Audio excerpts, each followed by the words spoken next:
Hello दोस्तों, welcome to global news reporting.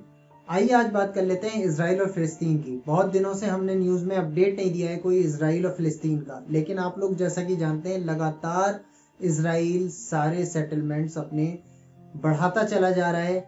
जितने भी इलीगल सेटलर्स हैं उनको बसाता चला जा रहा है। तो आइए बात करते हैं क्या लेटेस्ट अपडेट है और इजराइल किस तरीके से अपनी बर्बरता को बढ़ाता चला जा रहा है। दोस्तों, जैसा कि मैंने आपको बताया, इजराइल कोई कंट्री नहीं है, ये एक टेररिस्ट ऑर्गेनाइजेशन है जिसने कब्जा कर रखा है फिलिस्तीन पर, जो अपने आप को एक्सपेंड करता चला जा रहा है। सबसे पहले मैं आपको एक इंसिडेंट बता दूं इजराइल के साथ जो हुआ। आपको पता है यूएन के अंदर इजराइल पे बहुत फटकार पड़ी है और यूएन ने ये कहा है कि इजराइल ने वॉर क्राइम्स किए हैं गाजा के अंदर और वेस्ट बैंक के अंदर। यानी पैलेस्टीन में जो सेटलर्स हैं, जो इलीगल सेटलमेंट कर रहे हैं, वो इलीगल करार दे दिया है यूएन ने, यूएन के कोर्ट ने, आईसीसी ने, सब ने। अब ये इजराइल के लिए बहुत बड़ा झटका है, लेकिन वो ऐसा करता चला जा रहा है क्योंकि उसके ऊपर कोई फर्क नहीं पड़ता जब तक कि कोई एक्शन नहीं लिया जाएगा, जब तक कि कोई कॉमन फोर्सेस वहां पर नहीं उतारी जाएंगी मॉनिटरिंग के लिए। तो यूरोप से एक 16 मेंबर्स की टीम जाती है तेल अवीव, यानी जो कैपिटल है ना इस वक्त इजराइल की, वहां पर वो टीम इंस्पेक्शन करने के लिए जाती है कि कितना सेटलमेंट जो है इलीगल बढ़ गया है। तो वो टीम जब वहां पहुंचती है तो वहां पर उसकी मुलाकात वहां की एम्बेसडर जो हैं, जिनका नाम अलीजा बिन नाउन है, उनसे होती है। तो अलीजा बिन नाउन से जब बात होती है तो उनसे पूछा जाता है, उन्हीं के कोई मेंबर यूरोपियन टीम के सवाल करते हैं कि इजराइल जो है ये अपने रूल्स एंड रेगुलेशंस जो है अपने लिए अलग रखता है और फिलिस्तीनियों के लिए अलग रखता है, तो ये गलत रूल्स एंड रेगुलेशन क्यों लागू करता है फिलिस्तीनियों पर, वेस्ट बैंक पर। इस बात पे वो गुस्सा हो जाती हैं, बहुत ज्यादा गुस्से में ये बोलती हैं। उनका स्टेटमेंट ये होता है, you are pissing me off. और वो गुस्सा क्यों होती है? क्योंकि जो टीम इलीगल सेटलमेंट के लिए आई थी, उनके स्टेटमेंट इतने खतरनाक होते हैं जब वो वहां पर देते हैं, हर चीज उनके खिलाफ बोल रहे होते हैं इसराइल के खिलाफ, तो उनको गुस्सा आ जाता है। उस चीज से बौखलाई वो पहले से ही होती है, मेहमान नवाजी उनकी करती नहीं है पूरी यूरोपियन मेंबर्स की इस वजह से। और फिर जब बात ये आती है कि आप ह्यूमन राइट्स का वायलेशन कर रहे हैं, आपके जितने भी रूल्स एंड रेगुलेशन है वो सब ह्यूमन राइट्स के खिलाफ है, तो फिर उस बात पे वो बौखलाकर अपना ये स्टेटमेंट देती हैं। और दूसरी न्यूज में आपको ये बता दूं कि जैसे कि आपको पता है जनवरी 2 को न्यू ईयर के जस्ट बाद इजराइल क्या करता है, गाजा के ऊपर अटैक करता है मिसाइल से। न्यू ईयर की आतिशबाजी में इजराइल बहाना बनाकर कुछ मिसाइल्स गाजा के ऊपर छोड़ देता है। और बहाना क्या बनाता है कि उधर से फायरिंग हुई हमारे ऊपर, फायर क्रैकर्स जैसा कुछ आया, आग जैसा कुछ फेंका गया। और ये भी कहता है कि हमने उनकी एक फैक्ट्री उड़ाई है जिसमें कि वो रॉकेट्स बनाते हैं, जिसका कोई प्रमाण, कोई प्रूफ उसके पास नहीं है, बस ऐसे ही इल्जाम लगाता है और अटैक कर देता है। जबकि वो कई बार यूएन के अंदर भी कोई प्रूफ नहीं रख पाया।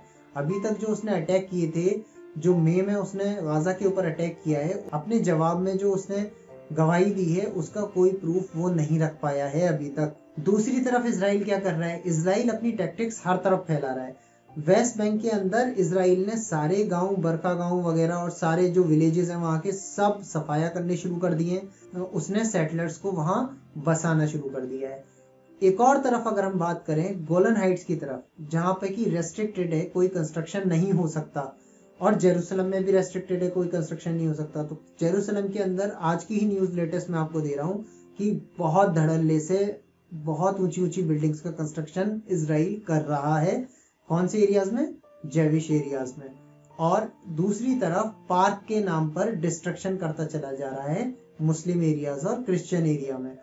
अब आप बात कर लें अगर गोलन हाइट्स की, तो गोलन हाइट्स में बहुत ही बर्बरता के साथ इजराइल काम कर रहा है।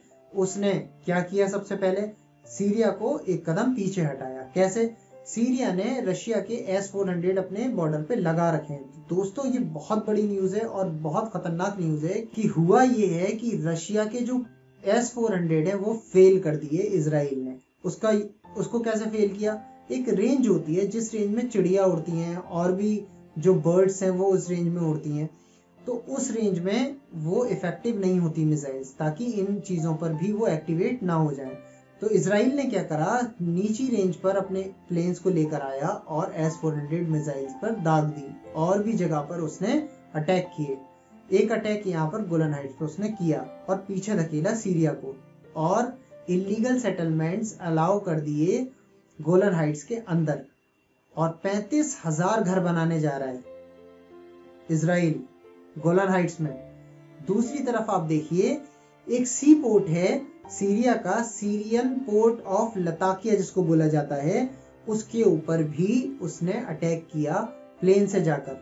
बहुत ज्यादा नुकसान हुआ है, पर कोई जान का नुकसान नहीं हुआ, लेकिन उस पोर्ट को पूरे तरीके से डिस्ट्रॉय करके उसके प्लेन्स वापस आ गए, फाइटर प्लेन्स।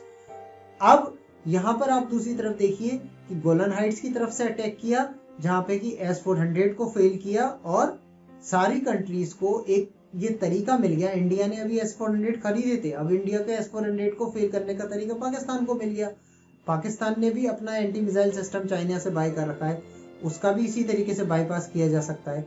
तो एक तरीके से आप ये समझ जाइए कि जो ऑटोमेटिक वेपन्स हैं उनको फेलियर करने का एक तरीका एंटी मिसाइल सिस्टम का हाथ लग चुका है पूरी दुनिया की। इजराइल की बर्बरता को आप इस तरीके से समझ सकते हैं कि वो गोलन हाइट्स पे भी अपना कब्जा करता चला रहा है, आगे बढ़ रहा है सीरिया की तरफ, जो कि ग्रेटर इजराइल वो बनाना चाहता है। ये टेररिस्ट ग्रुप चाहता है कि ये पूरा सीरिया कवर कर ले, इराक ले ले और ईरान भी ले ले, फिर ये सऊदी की तरफ भी बढ़ेगा और उसका भी पार्ट छीनना चाहता है। तो इसका मोटिव तो हम लोगों को बहुत क्लियर है। और दोस्तों, आप जानते ही हैं कि इजराइल कुछ ही दिनों के अंदर ये दोबारा से गाजा और वेस्ट बैंक को बुरी तरीके से डिस्ट्रॉय करेगा और दोबारा से गाजा पे अटैक करेगा किसी भी बहाने से। फर्दर न्यूज और अपडेट्स के लिए आप दोस्तों देखते रहिए ग्लोबल न्यूज रिपोर्टिंग। इसी तरीके की इंटरनेशनल न्यूज देखने के लिए आप मेरे चैनल को सब्सक्राइब कर लीजिए, बेल आइकन को प्रेस कर दीजिए, मेरे वीडियो को ज्यादा से ज्यादा शेयर करिए। Thank you.